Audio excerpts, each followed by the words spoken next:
A first-time candidate for the District 65 School Board, Jennifer Phillips is a consultant who does strategic planning for nonprofit organizations. I'm Bill Smith, publisher of Evanston Now. Welcome to our Meet the Candidate series. Jennifer, you have 3 kids in District 65 schools, and you've spoken out against the disruption to family schedules that's caused by half-day professional training sessions for teachers. As a school board member, how would you like to see the school calendar changed? So it's a complicated issue that has to do with the days of instruction, but there are many school districts that have, across the state, that have asked for waivers from the Illinois State Board of Education to consolidate half-days. I think it's something worth considering, whether or not 7 half-days could be made into 3 or 4 full days that are not in the middle of the week. One of the reasons why I've spoken out about the half-day issue is when you look at the number of weeks of full 5 days of instruction across the school calendar year, between the half-days and scheduled vacation time, it really, I don't have the numbers in front of me right now, but when I spoke at the board meeting about it, I think there were almost 18 weeks that were not full weeks of instruction. I think that's something to think about. One of the issues that you've been quite involved with is trying to push for more math education for students in the elementary grades. That's key to their future success and for a lot of people's perspective. What specific changes would you like to see in the curriculum on that front? So I think it's not just about more math, it's about better and higher quality math instruction across the district. So there's an issue that I've been very vocal about, and so have other parents across the district through Math Matters, that there are about 175 minutes of language arts instruction in a day for K-5 students. And there are 60 minutes of math and 25 minutes of science, 25 minutes of social studies. So thinking about the parity of minutes for those subjects is something that's important. But then there's also the question of, one of the issues that we've raised is the evaluation, doing a comprehensive evaluation of the mathematics curriculum. And that includes everyday mathematics and for the K-5 students, and connected mathematics for middle school students. It's been a long time since the district, if ever, has done a comprehensive review of its curriculum. I know from talking to district leaders that's not something that is in the cards for the next 1 or 2 years. I think it's something to consider. Some parents and school administrators as well are complaining about the new PARCC test scheduled for this spring that about 10 states will be using.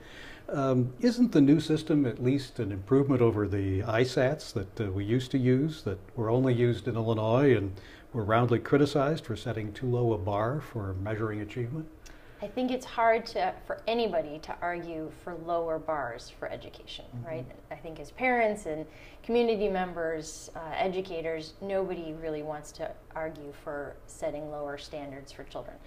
The PARCC test, I think, is a huge question mark for parents, for teachers, for district leaders, and for the federal government, who's been, I think the PARCC test is a pretty complicated and messy and political issue that stems from the adoption of the Common Core state standards, needing to have a test that is aligned with those standards.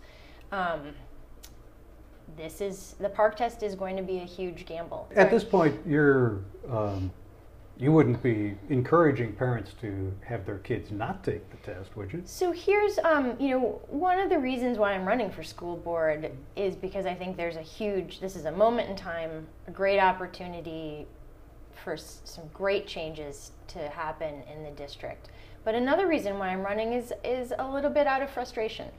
I am frustrated as a parent at the lack of information from our district leaders about this test.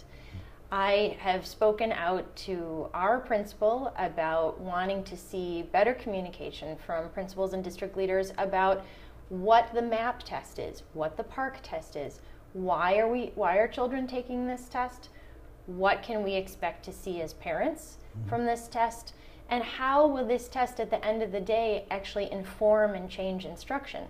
I think those are all questions that have not really been answered very well by district leaders for parents to understand that. So I am not encouraging parents to opt out. I'm encouraging parents to be really well informed and make their own informed decisions on behalf of their children. Okay.